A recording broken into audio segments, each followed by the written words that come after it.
öldürdüler bizi Tayland'da.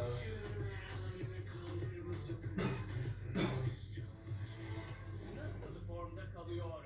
Neden böyle fit olmayı tercih ediyor?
Neye de gerek yok. Sen de zaten sebellah gibi başındasın baba.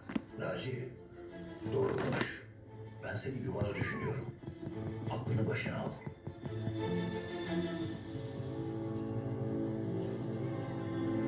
Çok güzel. Gerçekten çok teşekkür ederim. Şurada 2 gram bir toz keyfim vardı. Onu da mahvettin. Gerçekten.